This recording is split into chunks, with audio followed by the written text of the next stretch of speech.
a chance to seal it. It's done. It's Georgie Kelly. Rotherham United's pathway back to the Championship is opening up.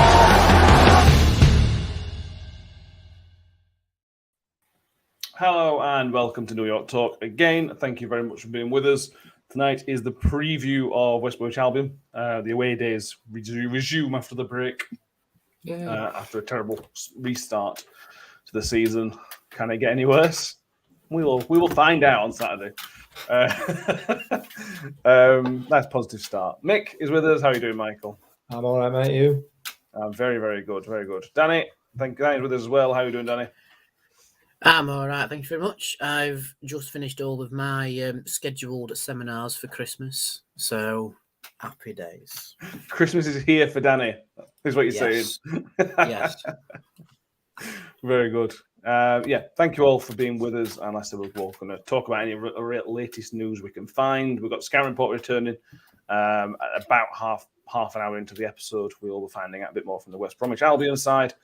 And we'll see what happens over the next hour or so. 12 funny games. We want to start the episode by saying a big thank you to Athletic Green, who continually support the show. As we mentioned in the past, they are a nutritional, essentially an energy drink, but a more natural energy drink than you would find in your Monsters and Red Bull and things such as that. They're a multivitamin drink with the AG1, which helps your body absorb 75 vitamins and minerals. I always come to Mick because I think it's fun. We know Ben highly recommends it. That's obvious because Ben's not here. Mick, as our Athletic Green spokesperson, tell everybody about how amazing it is. Well, I mean, as was determined on Twitter last night, Matthew, I am old. I use it and I've still got energy. So what can I say? It's very, very good. Very, very good indeed. Yeah. One of the good things is when you get a subscription, you get the vitamin D, years worth of vitamin D supply. And as we know during the winter months, there's lack of vitamin D going around. So that's another plus point of those. And to make it easier, Athletic Green is going to give you a free 1 year supply of the vitamin D, immune supporting vitamin D, and also five free travel packs on your first purchase. All you have to do is go to athleticgreens.com/Rotherham, which allows you to take ownership over your health and pick up the ultimate daily nutritional insurance. Thank you very much. So we've got YouTube user with us. Good evening, Terry Fennerby, Harvey Kelwick, Chris Page says evening, Xmas New Year game. The game's 4 away, only 1 at home. Odd. Yes, that is a little bit odd, to be honest with you. I just want to signpost everybody next week. This episode next week is our Christmas special. We'll be doing a Christmas quiz, Christmas nonsense. I can't promise it'll be as good as last Christmas when we had Alison on and then Dan Barca turned up. Can't promise that. But we are working on 1 or 2 certain things, which hopefully will make it a very special episode as we celebrate Christmas. So get your practice for quizzes, basically, for next Thursday's episode. I still can't believe that Dan Barca joined us from a car park. That were incredible. That were a classic moment. That was ridiculous.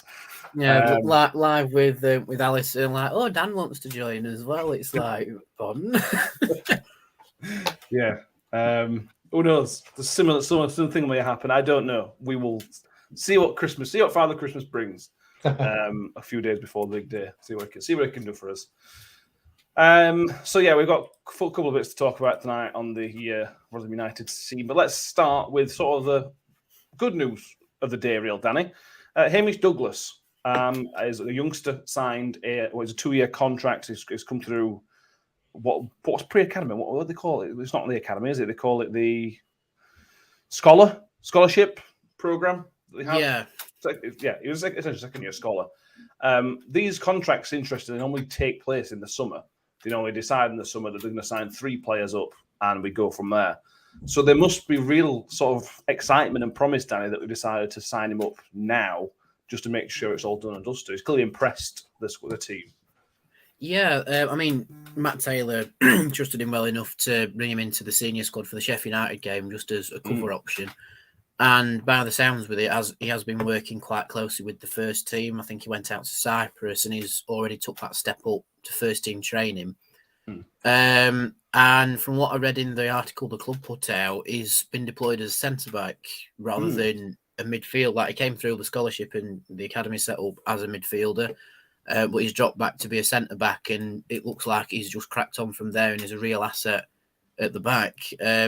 So, yeah, I mean, if you're good enough, you're old enough, effectively, into, you know, you see some of the best players coming through at like 16 or 17 at the bigger clubs, and if Matt Taylor's seen that special something in Hamish, then fair play to him. I think it is early, like the club said in the article, to bring him through at 17, like he's normally 18, and then that's when they sign the senior deal. Like we've seen it with Mackenzie Warren, even with Ben Wiles as well, and with Jake Hull. But with Hamish at 17, if he's good enough, we've offered him the contract and he's accepted it. And that's a lad who's more or less fresh out of GCSEs now being a professional footballer. So fair play to him.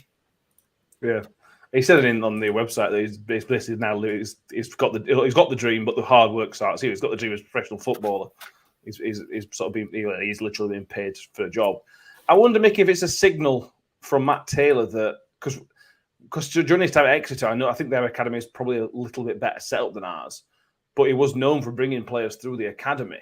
Do you think this is a signal, right? He's going to look a bit more closely at the academy where possible and show a bit more faith in the kids, basically? I think you'd be foolish as a manager not to, wouldn't you? You would, as a manager, surely you would be keeping an extremely close eye on what's happening in there, and likewise with the recruitment team, to getting the right kids into the academy as well. So it can only be a positive. But if you're able to bring players through, get them on professional contracts, even if they move them on, even if they're sold on at a later date, you benefit from that. So I don't know whether there's any difference between the way Matt Taylor looks at it and the way the previous regime looked at it. I'm not sure, but it can only be a good thing, can't it? Yeah, I agree. Completely agree. Terry Fenby, sorry, apologies, says well done to Hamish. Good name as well. I don't know why. I just think that's a very. Is he Scottish? Sorry, come on. Is he Scottish? I assume so. I assume he's got a Scottish heritage. It's a very Scottish name, isn't it? There'll be some Scottish somewhere in that family, I would imagine. I would have thought this is something that may come up in future. At the minute, unsurprisingly, on his first day as a professional footballer, there's not a great deal of information. Are you saying he ain't got a comprehensive Wikipedia page? It has not. No, that should be the first thing he does. First thing he does is he should sort his own Wikipedia page out. I'll get his mum and dad to sort it out. I don't know, whatever. Yeah, I have no information about that, but that's something we can keep an eye on going forward. We may or may not see him in the squad going forward. Who knows? John Morell says since post-COVID, he's saying that all clubs need to look into the academies going forward. Yeah, they do. And we've already got a positive graduate in Ben Wiles, haven't we? And JJ. If we forget about Josh Cody, because he's not at club anymore, he came through academy as well. So that's already 2 players in the Football League from the academy. So it's positive, I suppose, is what I'm trying to say. Let's move on to some contract talk a little bit, mate. There's not been much contract update, really, but Chris Page just says here, we could be in trouble, he says, with both goalkeepers out of contract in the summer. Josh Vickers is still in contract till the end of next season. We were correct on this a few weeks ago, and that's the reason I know that for certain. So Josh Vickers is still in contract, which is a plus. Hopefully Victor signs it. Any issues with it? Make the time scale of everything. Matt Taylor was sort of non-committal from his comments to Football Heaven, sort of way you expect, I suppose, at this time. Yeah, I mean, he's on with it, isn't he? He's made that perfectly clear. And he's not going to do it to anybody else's timetable other than himself, his own, or that of the players. So if it gets to April and Victor's still not signed, I've had an invite to Sweden, so we'll pop across there and kidnap his dad until he does sign. I think he's probably the way to do it. If you're listening, Tobias, get your bags packed round about middle of April if your boy's not signed. Agreed.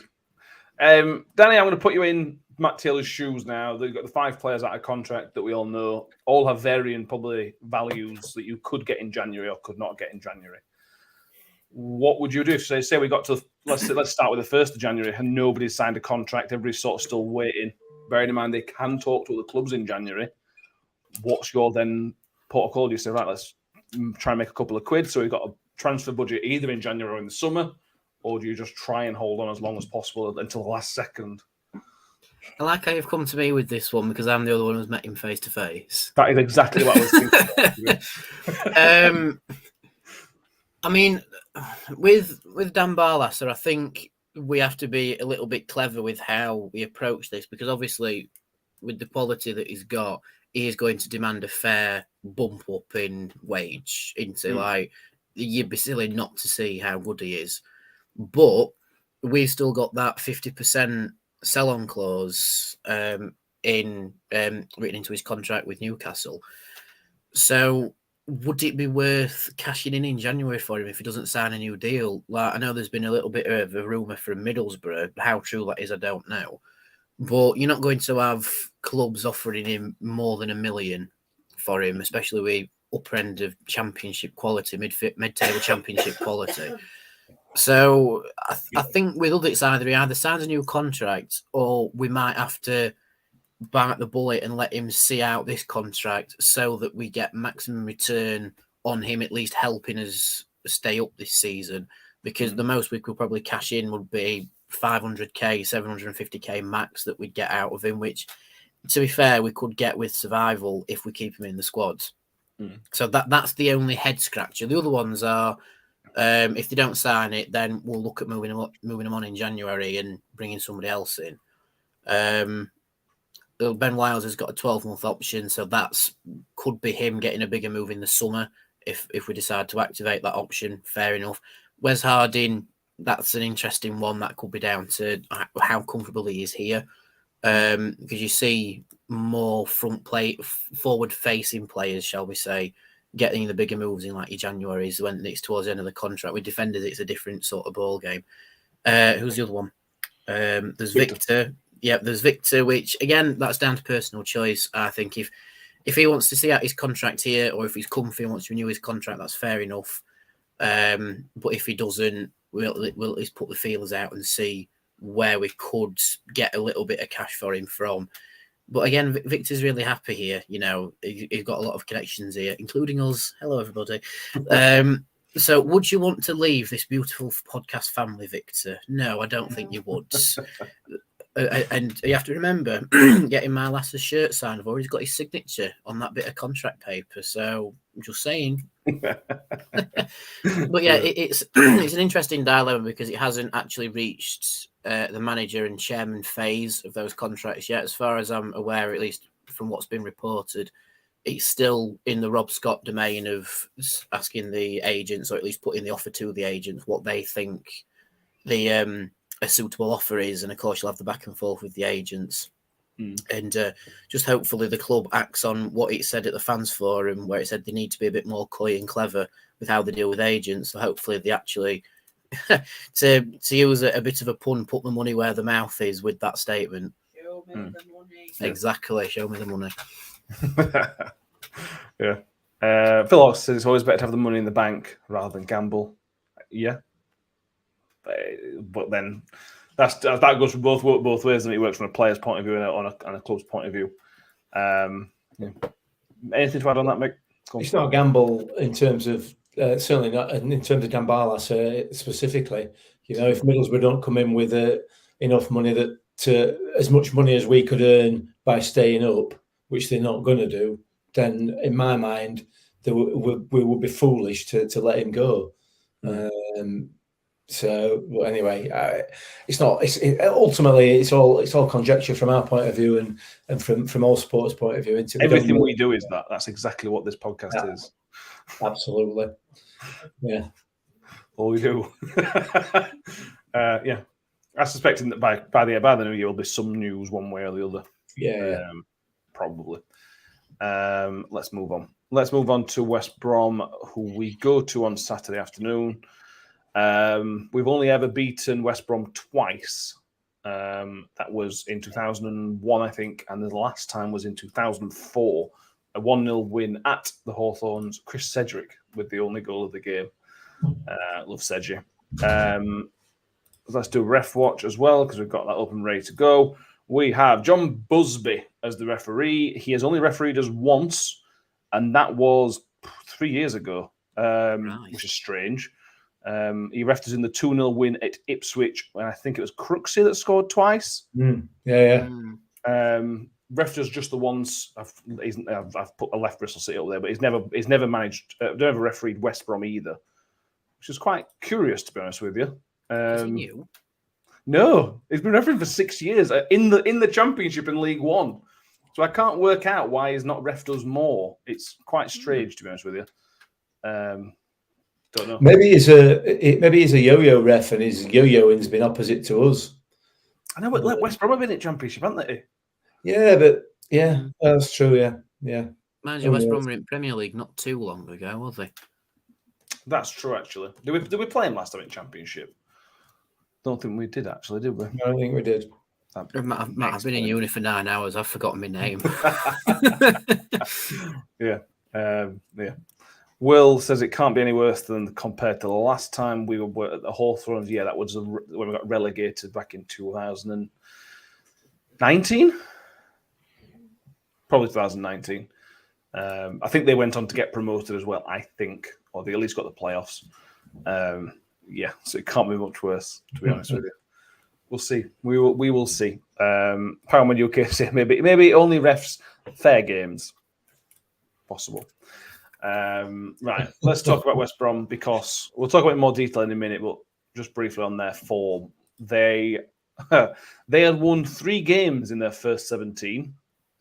They've now won 4 in a row. So this is, and people will say, Mick, that you've got to play everybody twice anyway. But there is definitely a good time and a bad time to play teams, and this is definitely the bad time to play West Brom, as it appears. Well, if you'd have played him in the last 4 games, it would have been a bad time to play him, definitely, quite clearly.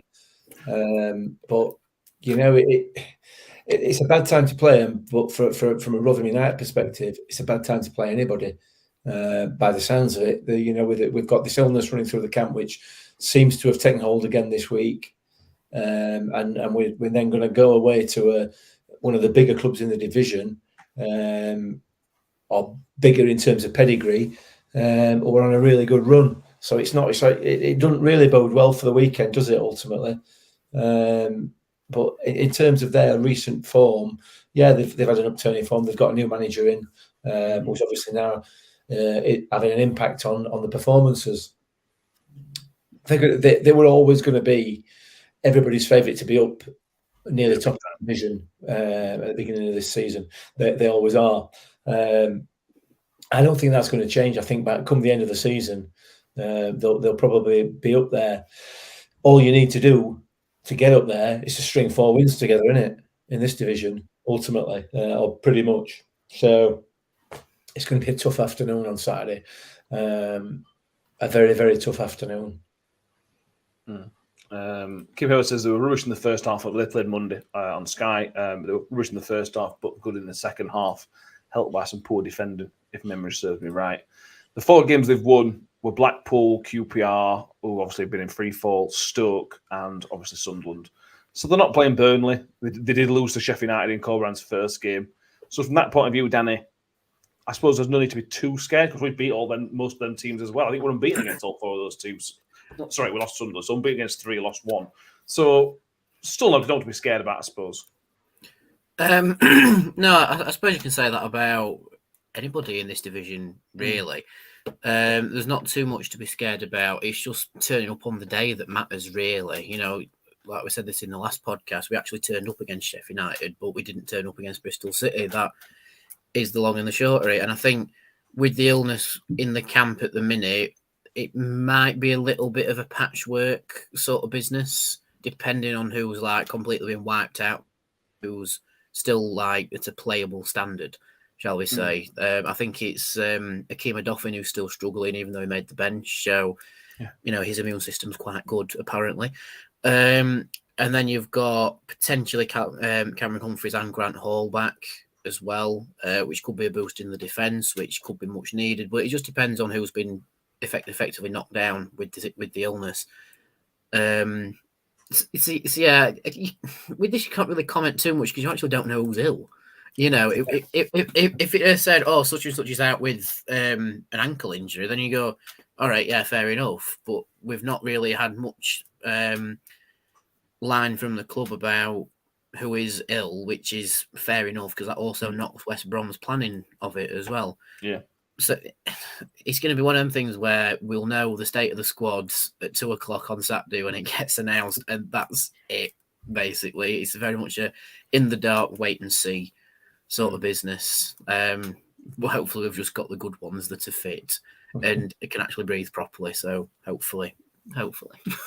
Yeah. Grant Hall apparently is back from illness, but he obviously did his hamstring prior to the break, so he hasn't done like Matt Taylor said in his interview. He's not done much actual football work, so he's not match fit. So even obviously he could play, but he's certainly going to be flagging certainly towards the end of the game, even maybe the start of the game, which is a shame. It's one of we have these 1 or 2 games every season, Mick, don't we? We come on here and we go, I don't know who's going to play and how we're going to play. And it appears to be one of those that we just don't know. We could be missing Chio, we could be missing Barlas, or we could just be missing Shane Ferguson and Scott High. So we don't know yet exactly how bad it is. But Matt Taylor did sound fairly downbeat about it, I thought. Yeah, I mean, he's going to be downbeat because he's missed a full week of not a full week of training, but was hoping to get a full week of training, which he's not been able to achieve. And he's got some players that are ill, so it depends on what's happened since last weekend. You know, whether somebody else has come down with it or other players have come down with it. Defensively, in that back three, that whoever is in that back three on Saturday, I don't really have too much of an issue with it because, you know, yeah, Woody was ill. It would appear, so hopefully he's going to be better this week. Cam Humphries was out with an illness. Hopefully he's going to be better this week. We've got Wes and Lee Peltier as well, who probably we criticised all three of them for last Saturday's performances, but I can't see them putting the same sort of performance in again 2 games on the trot unless they are suffering. So defensively, it's not a massive issue on the face of it, but obviously, like I say, it's always going to be caveated by the fact that we don't know who is and isn't suffering. So Grant Hall's not a massive miss for me, as you know. I mean, I'm not his biggest fan. I think the other 4 players that I've just talked about there are of higher quality than he is. That's just my view. I'm not saying I'm right. Just, you know, so it doesn't. And there's Jamie McCart, as Harvey Kelwick's just said there in the comments. So we're not too badly off back there, I don't think, unless all 4 or 5 of them have come down with illness. Then we might be. Yeah, then we might be in trouble. Tom Eaves at centre half. Yeah, well, let's do it. He might get some fouls given against him. No, it'll be stupid. Or for him. Usually we play better against the good teams. That's true. Phil Locke says we'll do a usual away performance, decent first half, and then under the caution the second half. Yeah, depending on the issues, we may be snapping your hand off for something like that, to be honest with you. When we read the team sheet and Hamish Douglas is on the bench again and whatever else, so we'll have to wait and see. That might be why he's signed today. Might be that day. We're getting signed up. Harvey Culp says thinks McCart should get a chance Saturday. Fitness depending. Let's assume they're all fit because that's where we are. How close would McCart be for you to start on Saturday?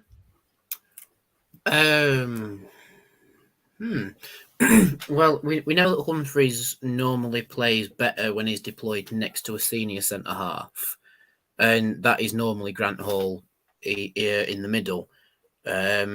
And then that left-hand side, I think it's a toss-up between Harden if he's on form on that left-hand side or potentially Peltier. I think McCart sort of comes into it probably on the left side. Yeah, I think with Peltier being, let's be fair, quite poor against Bristol City, I think that has probably bumped McCart up a little bit. But did he play centrally against Bristol City? Trying to rack my brain. West played yeah. So I think McCart may be best either deployed in the centre or on that left-hand side, obviously with his left ping that he's got on him. And we saw him come into the game later on and actually made an impact and changed it up a little bit. So that has given Taylor food for thought. And I think if he's deployed like that in the second half, like when you say it could be a typical second half performance where run with the cosh a little bit, that could be your option to relieve a bit of pressure. So for me, I would say McCart on the bench on Saturday. Interesting. Assuming they're all fit. If they're not all fit, if not all fit, then he can go into the starting 11 easy peasy. But in terms of the impact he could potentially have later on in the game to bring us out from being under pressure, probably on the bench for me. Yeah, fair enough. I think, Mick, in terms of positions, the only position we're going to look and worried about is in terms of if we've got 6 players at ill, then that's just an issue across the board. But if you've only got 2 or 3 players ill, and let's say one of them is Cohen Bramall, and I don't think he had his best game last week, but if Cohen Bramall's injured, that's an area of the pitch we sort to go, right, what now? Because Ferguson's not played, and I don't know how long. It feels like forever that Shane Ferguson's not played. Yeah. We all know Brook Gunn can play there, but this is not his best position. I think everywhere else we've got a couple of players who, as long as it's not loads of illnesses, will be fine. But that left side, we look really, really thin to me at the minute. Yeah, it does a little bit. Well, we'll have to wait and see on that. I don't know whether McCart can play that left wing back position. Wes can play out there. So it's not a major issue in that sense, is it?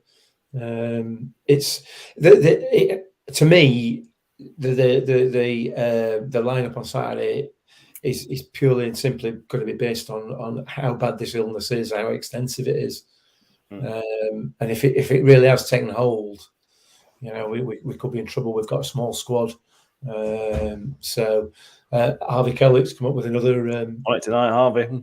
He's absolutely on fire.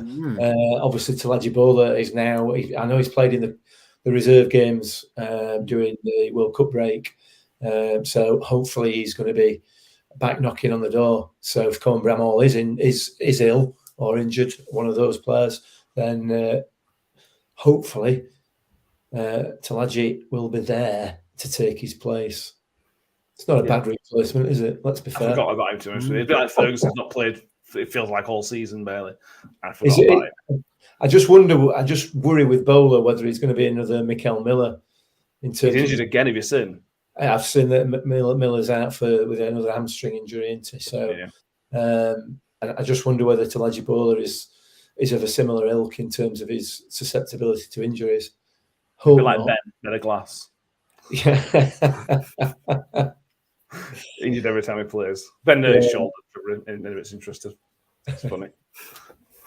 Bless him. Right. Moving on. Right, we're going to bring in the scout report. I haven't done the intro because I haven't done the intro, so apologies. But we have Louis with us from the Baggies Pod. How are you doing, Louis? Yeah, not too bad, thank you. How are you guys doing? Very, very good. Thank you for coming on and chatting with us. I suppose we talked briefly 5-10 minutes ago about West Brom, and the question is this the worst time of the season to play West Brom? Well, yeah, you could have had a much better time probably about 4 games ago, to be fair. You could have had probably a guaranteed 3 points. I mean, we seem to be boosting everybody's confidence when they came to the Hawthorns. I mean, I think it was Scott Hogan who hadn't scored in something like 18 matches and came and scored a hat-trick at the Hawthorns earlier in the season for Birmingham City. So we seem to be kind of the revivers of a lot of teams. And obviously I know that yourselves haven't been in the best form of late, but yeah, before Corberán came, we probably would have been a really nice proposition for any team to play in the Championship. But no, since Corberán's come in, we seem to be a different animal, to be fair. It's really odd to see. I never thought that I'd hear myself utter the words that we won 4 on the bounce, but here we are, and Corberán's come in and really turned things around from Steve Bruce's era. Is there anything obvious that's changed? I don't know, that's an obvious question, but is it more freedom? Is it more solid? What's up, Mick? I was just going to say, I mean, that as a question, it's perfectly obvious what's happened. Steve Bruce has left. Yeah, that was starting block number 1, I think, really, for the turnaround. But Corberan's, I think we're more solid at the back, definitely. He's dropped sort of the defensive line a little bit, so we're about sort of 10 yards deeper than we were under Bruce. I think Bruce was trying to play this really high line, which was quite odd considering a lot of our defenders are very slow. But Corberan's kind of recognised that, and we've got some good sort of box defenders. So we essentially camp out on the edge of the 18-yard box, and then we look to break forwards a bit quickly rather than Bruce. We kind of sat quite high up the pitch, tried to almost totally dominate the opposition with possession. But I think with Corberan, we're kind of trying to use those turnovers in possession to get forward and counter-attack quite quickly. But yeah, the defence is the biggest thing because we were conceding first in almost every match under Bruce at the start of this season. And Corberan's come in and obviously we kept 3 clean sheets before the international break on the bounce, and looking much more solid defensively. I think that's the first thing he came in and worked on, and that was the first thing he needed to do really, because you know it's a massive task to come from 1 goal down every single game, and yeah, that's certainly something that he seems to have done anyway.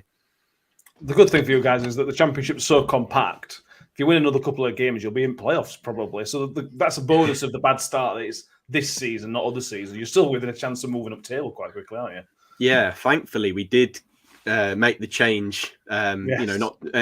It wasn't too late, and just before the World Cup international break as well. So it kind of has acted as a little bit of a pre-season for Corberan to kind of get his ideas in and have some good time working with the players, because we didn't have anybody going to the World Cup, so it wasn't an issue for us, in terms of getting the squad together and getting them all on the training pitch to work on things. So yeah, I think as you said, it's so compact, and I think we're 6 or 7 points off it now with a game in hand on a lot of teams above us as well. It's not too far off, but yeah, it's one of those things. I mean, with Albion, we tend to get quite carried away with stuff like this. I think we happened quite a few times under Bruce last season. We won a couple on the bounce, and then all of a sudden we are back to reality with where we were. But yeah, this feels a little bit better than that, because we seem to have eradicated a few of those issues we saw earlier in the season. So hopefully it's not a false dawn for us. But as you said, if we can keep that run of form going, it is really compact, especially in the top half. I think it's only 3 or 4 points separating a lot of those teams. So yeah, it's not too far away for us. Hopefully, if we can string a couple more wins together. Talking about some players, I know Semi Ajayi's not played for a while, but I've got to ask you about Semi Ajayi because every Rotherham fan loves him. I know he's done really well for you, but just tell me how good Semi Ajayi's been for you boys over the last years since we gave him to you for next to nothing. Yeah, we nicked him off you for a really nominal fee. I remember it was ridiculous considering he was. I think was he in the team of the year that year that you just before you sold him. Yeah, I feel like he was in one of the team of the years that somebody put out. But yeah, he's been incredible. Unfortunately, he won't be there. He won't be playing tomorrow because I think he's injured his shoulder. He's just coming back from a sort of long-term ankle injury, and he's just done his shoulder, which is the complete opposite end of his body. But he's out for tomorrow and was out for the game against Sunderland, but he's been incredible. I mean, he was one of the big reasons that we kind of held things together under Bruce defensively, because with that massively high line that Bruce was trying to play, Ajayi was so good at sweeping in behind. He's so fast. I mean, he can keep up with most strikers, which I think is probably why we did so well before he got injured defensively. And then as soon as he did get injured, we saw a lot of those cracks starting to appear defensively. But yeah, he's been incredible. And I mean, especially during that promotion campaign back in 1920, I mean, he was phenomenal and showed a lot of those sort of lung bursting runs forwards. I think that you guys got used to it at Rotherham. He literally loves just knocking the ball down the touchline and chasing after it, and he's got the pace to cope with it, to be fair. So yeah, absolutely, he's been terrific since signing for us, and I can't believe we nabbed him off you for so cheap, to be fair, because he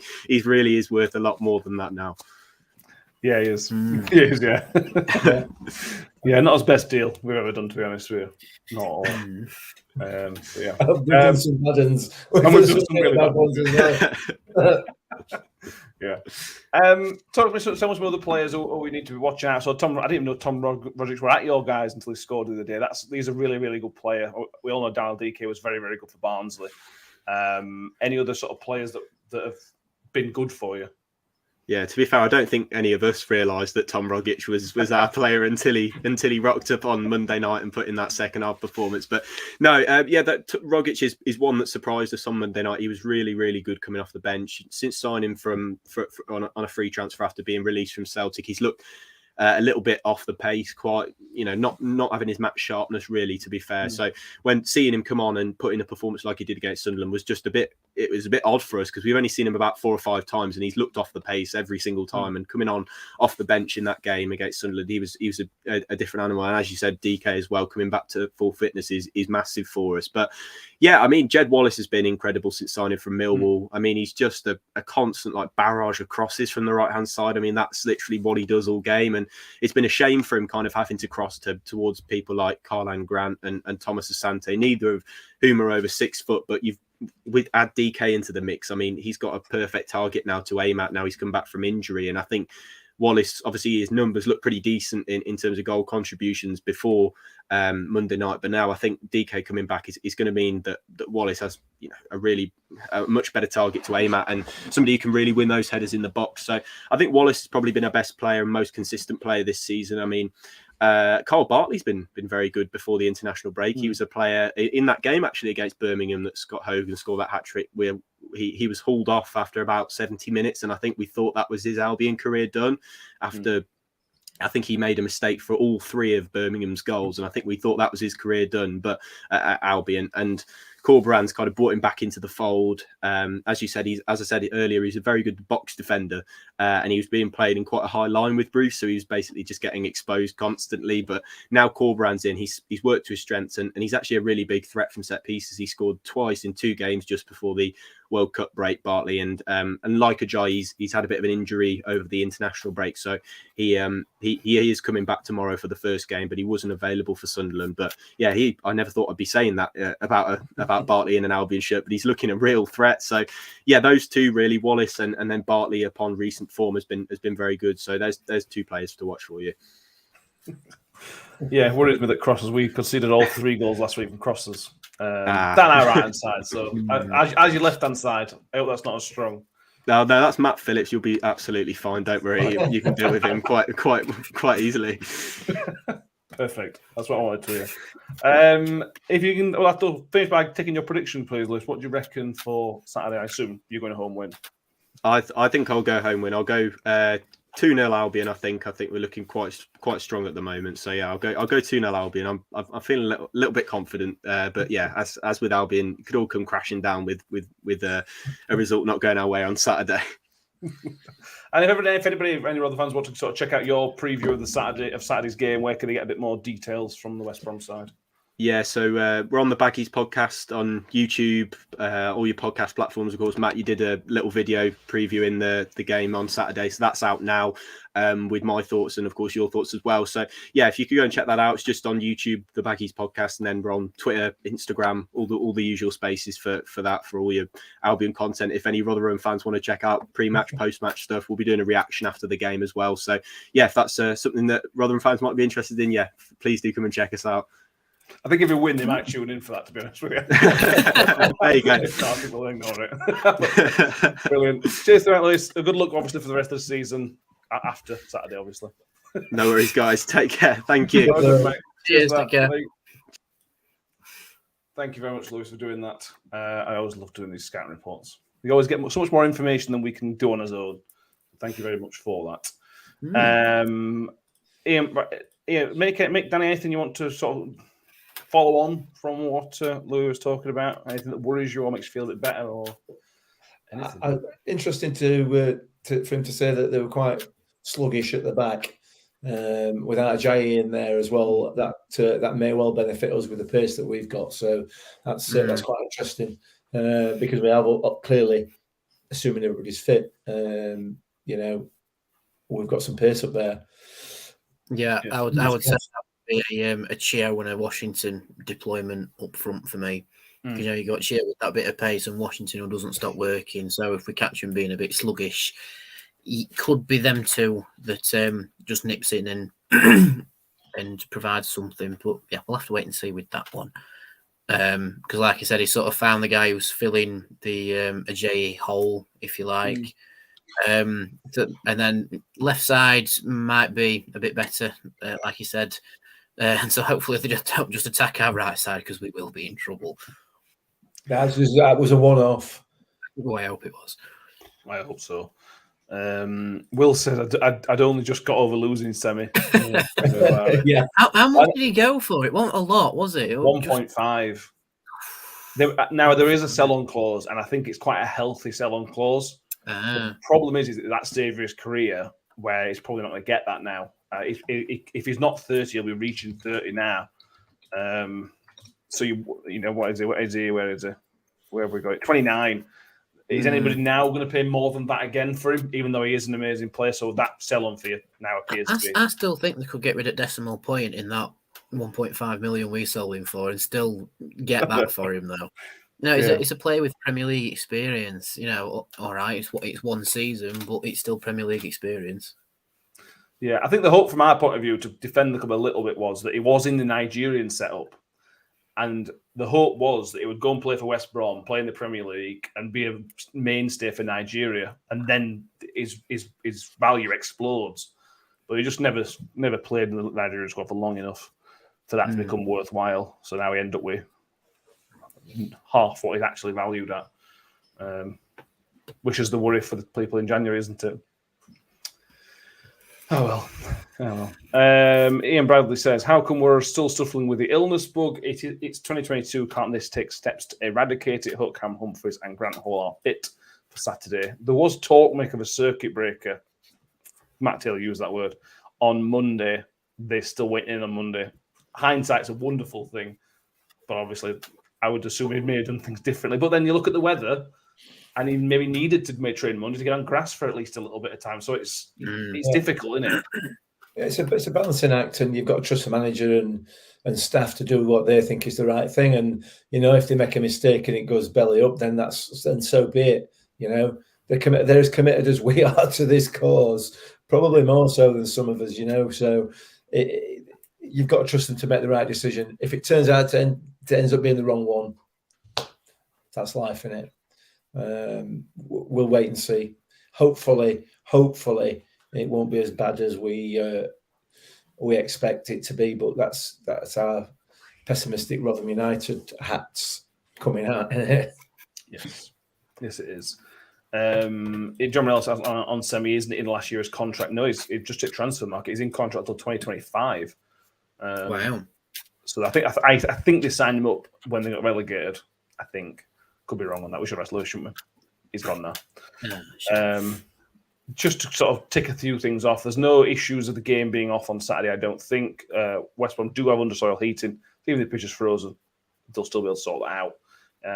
It is the highest ground in the country, I think I'm right in saying, so there is always an issue with that. It is. I don't know why I know that, but it is the highest ground in the country. Obviously, the altitude difference in England is not very different. Yeah, fair enough. So it's probably very marginal, but it is what it is. The highest ground in the country is 6 feet above sea level. Yeah. So that one's, don't worry about it. Unless we have the apocalyptic snowstorm, we'll be fine. The game will be on. Don't have to worry about it like it were last week. I'm going to have to write that one down. It's a good pub quiz question, that, isn't it? I mean, it may change depending who comes up from non-league. It sometimes might change, but it certainly was the highest. I assume it still is, to be honest. Also worth mentioning, it's also on, a lot of people do ask this, it's on Sky, this game. It's on Red Button on Sky, and it's also on iFollow, even though it's a Saturday afternoon kickoff.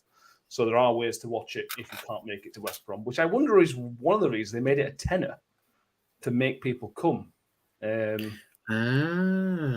you say it was on? You say it was on Sky Red Button? It is on Sky's Red Button. All the Championship fixtures are on Sky Red Button, or you can pay a tenner for proper coverage and proper commentary. I can't record it on my Sky box now. That means we're going to lose, because every game I've recorded on the box, we've won, including what was the last one? Gillingham. Was it Gillingham? No, it wasn't Gillingham. No, we won Gillingham. it will won this season. Which one was it? Sheffield United, mate. Was it Sheffield United?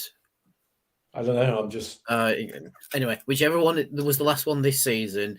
Bless her, Millie drove me home so I could put it on record.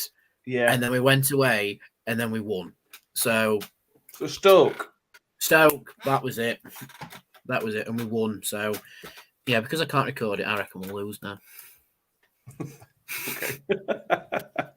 John Morell says, spare a thought for the Birmingham fans Friday night in -8 temperatures. Yeah, good luck with that, is all I'm going to say. Jesus. There is always the option on Saturday afternoon. You could always watch Croatia against Morocco in the most pointless game in world football in the third place. That's always an option. I don't know who's doing that. I genuinely don't know who's doing that. But there you go. Yeah. Move on to some more selection talk. Mick, striking options. Again, let's assume most people are fit. What would you do? Because Matt Taylor says in the first half we looked okay going forward, and I suppose we did. We still didn't create anything in first half other than the chance, which took an amazing cross from Brook Norton-Cuffy. We didn't create anything. So does that need a change? I don't think you should be looking at that last game as a guide to anything, quite honestly. It's in terms of the actual performance of the players. It's so far removed from the vast majority of games that we've played this season that to the point where for me it's just a bit of an outlier in terms of the level. I don't think, and I don't expect to see that level on Saturday. I just don't, unless I keep saying it or caveat the fact that this illness with this illness. But for me, I'm not seeing very many changes. I suspect the only changes are likely to be because of unavailability rather than anything else. I just think that performance, put it to one side, forget about it, put it to bed. We're not going to see it again until for another 4 or 5 games. Hopefully. I mean, yeah, I suppose the question comes, what happens if we do see it? If we've got mostly full strength and we see it again, is this, I don't know. You know what I'm trying to say, don't you? I do. I understand fully what you're trying to say, but we don't know again. And I feel like I've said this about 50,000 times already in the last 46 minutes. We don't know what effect this if it the assumption is that this is a chest infection, some sort of chest illness, that which is going to significantly affect a player's performance on the pitch, and it depends to what degree each player is suffering from it. So, yeah, I'm not massively concerned about it, but I think to go to the Hawthorns and come away with anything anyway, no matter whether we were at a fully fit squad or otherwise, it would be a big ask. A big ask for most clubs in this division now. Now they're playing to their potential. So if we can, sneak a 1-1 draw or a 0-0 draw or whatever on Saturday, then that would be an absolute result as far as I'm concerned. Yeah, I think you're probably right. Talking just striking in general, Danny. I was going to have issues with Chio up top because he scored goals. He scores lots of goals so far, but there's question marks over it. He was much better on the right hand side on last Saturday against Norwich. Again, he was much better on the right hand side, but he does cause problems. You look at the Sheffield United game and Burnley game. As soon as he comes on, he causes them problems. How tempted would you be to say, right, let's just go basic and change it up a little bit? Or do you think it's important to stick with whatever Matt Taylor feels is the right way to go? I think in terms of if we're going to play long ball, we can't have Chio up top on his own. Because it just goes long and it gets crowded out by the defence and he just doesn't win the ball. He's more effective in that sort of position when we're putting balls into the box because he can run onto it in the 6-yard box or just outside the 6-yard box, like how he scored against Bristol City. But if they're, like I say, if their defence is got a little bit of a rep for being sluggish, then you need your workhorse in Washington and your man with a bit of pace in Chio as your two going after the defence. Because if we play the high press with those two there and upset that system, it could prove fruitful for us. I think the worst thing we could do is probably deploy one up top against West Brom because we need to get at their defence. We need to have that option for the high press. But also watch their wide men. So I would say maybe a more defensive-minded player on our left-hand side to watch their right-hand side. But I think if we want to play how we want to play, we need the two up top, I think, to just try and exploit them. If we want to play the same way we did against Bristol City, but slightly better and more cohesive, then we would deploy the one man up top. I think so. Yeah, for me, it has to be either Chio and Washington or potentially Chio and Kelly, depending on how fit he is as well. You never know, he might be one with chest infection as well. We don't know. Yeah, that's true. No place for Mr. Eves. I hate to admit it, but Eves is better when he comes off the bench. That's true. You know, we saw that against Sheffield United and actually against Bristol City as well. All right, he wasn't on the pitch for that long to give him an honest rating, but he still put himself about a bit, didn't he? Yeah, I'd bring him on later in the game. Like he could just upset the defence even more. You know, you've been run ragged by the quick ones to begin with, and then the big one comes on. You know, it's like switching tactic, but equally as tiring, isn't it? Yeah, so, it just causes chaos, doesn't it? The big man just causes problems. It's like putting centre back up front; it can just cause chaos for a bit. Yeah, John Morell says, "Well, if we lose, we can blame the chest infection. Comply with the thin air due to the highest ground in the country." Yeah, with you, John.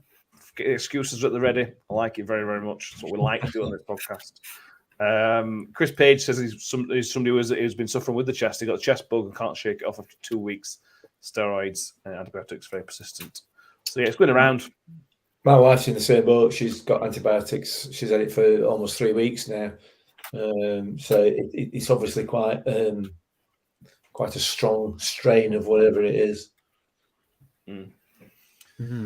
Yeah, it's unfortunate. Ian Bradley also wants to give his vlog a plug from Saturday's game if you want to go back. It's a good vlog, but if you go back to watch Bristol, it hurts to watch going back and watch this. It is a very good vlog. He thinks the Chio goal's possibly offside. Go back and have a look. Let us know what you think about that one. Let's do some predictions because let's do some predictions. I'm going to go first because I've already done the vlog. I've done the video for the West Brom podcast, and I predict 2-0 to West Brom because I think their form is pretty frightening, to be honest with you. I felt. Mick, what do you think? I'm very disappointed, Matt. Very, very, very disappointed. I'm going to go 1-1. Ooh. I'm disappointed you're only going for a draw. I'm sorry. At least we're coming out with something in my world. In your world, we're coming out with nothing but embarrassment. 2-0's not embarrassment. 2-0's illness. 2-0's, you know. Well, Danny, what do you think? I think it'll be quite difficult for West Brom to win 5 on the bounce. That is some achievement, winning 5 on the bounce.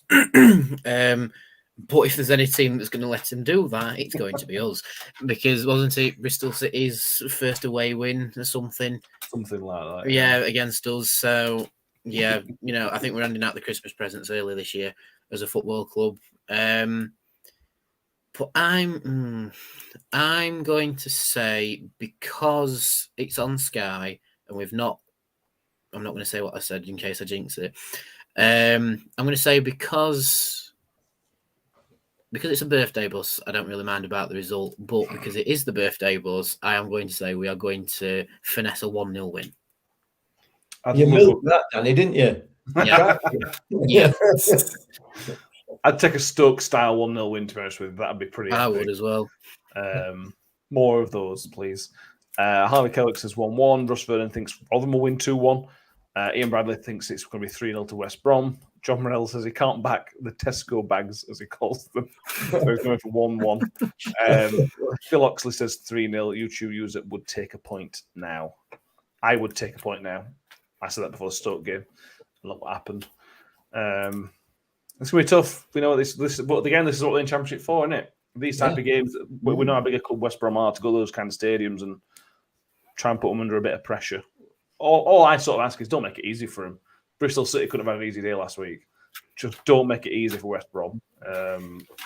That's all we can sort of ask for. If we win, we win. We've done that 3 times so far this season, haven't we? Yeah. You know, we gave Hull, Sunderland, and Bristol City free passes.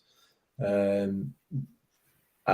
can't see that happening 2 games on trot. I'll stand corrected, and I might look a complete idiot on Sunday when we come back, but I just can't see it happening. West Brom will know that they've been in a game, and if they get 3 points, they'll probably deserve it. Good, hope so. Yeah, I think I might have the lucky charm for Victor getting a clean sheet. Go on. My Sweden shirt. Your Sweden shirt. It says Viking 1 on the back, and it's signed by the man himself.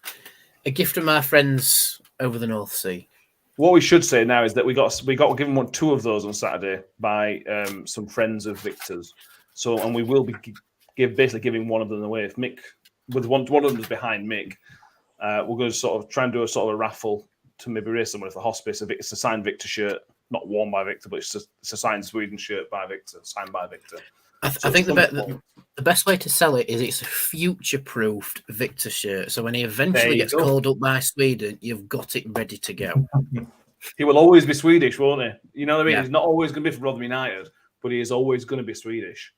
So yeah, that's something we're going to do probably in the new year now, to be honest with you, because Christmas is in the way. On Sunday, we will be looking at not only West Brom game, we're going to go finish off our predictions, go back and look at our predictions for the World Cup. I'll be honest with you, I'm feeling really, really smug about my predictions. France-Argentina final plays right into my prediction. So we'll have to. I don't know how we're going to score it, to be honest with you. I don't fancy Danny's chances of Qatar being the dark horses, but you never. Well, Ian Bradley says anybody daft enough to be playing the World Cup final, watching the World Cup final ITV on Sunday. Yes, yes, not an ITV. Oh, not ITV, not Sam Matterface and all his mates. Depends on what channels they've got on at the pub. Ian Bradley, are we all Argentinians on Sunday willing ex-Miller, Emi Martinez to get a World Cup winners medal? I mean, that would be history. I don't know how I feel about this, Danny, because it'd be history, because there'd be a Rotherham player that's going to win the World Cup. And I know he played for us and he did very well for us, but it was only short. Yeah. It almost don't feel right. Yeah, it's as if he's come here and it's like saying, "Oh, such and such used to live here." Yeah, but he rented it. He didn't own it, did he? Yeah, for a week.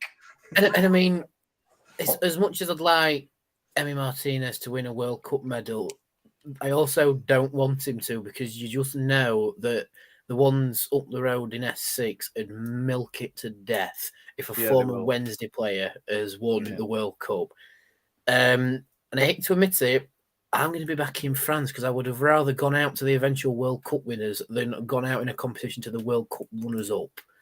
I'd rather France go all the way after beating us, then we can go, all right, yeah, fair play. Yeah. I also really don't like Argentina. I'm torn. I want Messi to win it. That would just be an iconic image of Messi winning the World Cup, wouldn't it? It would just be forever. But I also picked France as the winners, so I am pretty torn. Mick, I know you're going for Argentina, aren't you? 100%, yeah, absolutely. I mean, Messi is without question the best footballer ever to grace this planet, in my view. He's had an amazing after that first game in Saudi Arabia. He's had an amazing World Cup. He has, yeah. He's been brilliant. I mean, I know he's just recently he's become a little bit more militant in the way he performs on pitch, and he's had a few falling overs, but that's not been his career, unlike some players that we can mention. So yeah, it would be great to top his career off. And I'm not a fan of France at all, for reasons that we discussed last night. So yeah, I'll be back in Messi to be lifting the trophy. Hey, last night. Oh, what do you know? We're banging on about Mbappe, weren't I? Oh, right, okay. I thought he was supposed to be a good player, and I get it. Who's disappointed in him, cheating little gits. Okay. Russ Vernon says, I saw some highlights of the 4-3 Argentina France final 4 years ago. And Mbappe even managed to dive to get a penalty in that, didn't he? Unbelievable scenes. We lasted 57 minutes without a Mick rant. One of these days, we will get through the full hour. I'm not interested. He's not interested, except he's just had a big rant about it. Russ Vernon says, I hope Argentina's got them in the sweepstake. That's brilliant. My wife had Morocco, which is one of those you point at the start and you think, oh, God. And then they get through to a third place. I think they're playing at top 3 as well. So we might be getting something from that, which is a bonus. Morocco have been a hell of a side in this competition. They've been absolutely fantastic. And I thought they were quite unlucky against France, to be honest. If they could finish, they'd have absolutely walked that game. So, you know. It's been a great World Cup. The football of this World Cup has been sensational. Semi-finals were a bit underwhelming because the teams were doing well, but the football has been brilliant. It's been one of the best World Cups ever from a footballing point of view. From otherwise, obviously not, but yeah. For the pure shock factor, it's been one of the best World Cups. You know, like I say, who would have thought Morocco would get to as far as they did? You know, that's absolutely incredible. And aren't they like the first African country to get that far as well? Yes, like that's absolutely incredible. So, and you know, like the big teams, you know, like Germany floundering, Spain floundering, and Portugal as well. It's been one hell of a competition. To be fair, it's just a shame there's all the stuff surrounding it that's happened. But thankfully, my superstition of it's been one of the worst PR World Cups ever, and England were to win it. So thankfully, that's not happened. So now we can bottle the Euros on our own soil later on. Brilliant. We'll go in Germany's back garden in 18 months' time. That'd be pretty special. Yeah, that's true. Ian Bradley finished on if Morocco would be brilliant if that overhead kick had gone in. I would off about my chair waiting for it to hit back at next match. It'd have been amazing. Anyway, let's wrap this up. Thank you all for being with us. We will be back on Sunday evening. Mick, special guest on Sunday evening? Yes, we have. We have a special guest coming on. Lee McMahon will be on with us on Sunday night for a quarter of an hour, talking about his new album and hopefully the Drop Me Off in Rotherham, which is part of that. And then obviously we'll be talking Millers with him as well. So he'll be on hopefully around about 8:15 on Sunday evening. So look forward to that. Yeah, I think I'm right in saying Drop Me Off in Rotherham, both the old and the new version, are on iTunes, Spotify from Friday. You can still download it from Lee's website. And the album of Providence is very good. We'll talk about that on Sunday. And then, like I said, next Thursday, if you want to do Christmas stuff, it's Christmas time. Our Christmas episode last year was a lot of fun. So if we can get anywhere near what we did last year, I'd tune in if I were you, because it was good. It was really, really good. We'll preview the Stoke game. We'll do Christmas quizzes. We'll talk about Christmas nonsense. We'll just have a good old time. And please feel free to join us that with Thursday evening, obviously, for the YouTube Live, and then Friday morning for the audio podcast. Please subscribe on YouTube if you haven't already, and iTunes, Spotify, wherever you're doing that as well. Mick, it's been a pleasure to have you with us. Hopefully we're not ranting on Sunday evening. Yeah, I'll be here. Yeah, thank you. Danny, pleasure to have you with us, mate. I'll see you Sunday as well. Yeah, hopefully I'm not too hungover on Sunday. So you will be. But yeah, probably. We can do it hungover. It's easy. It's fine. Yeah, I'll just be there with like some sort of hot water bottle on my head, just like. Exactly. Right. See you all next time. Thank you very much. Bye. Cheers. Ravel, vicious, but brilliant. Mule with it. Wood's got round the back, and Richie Wood has done it again. The magic man has come up with another trick. Well, here's a chance to seal it.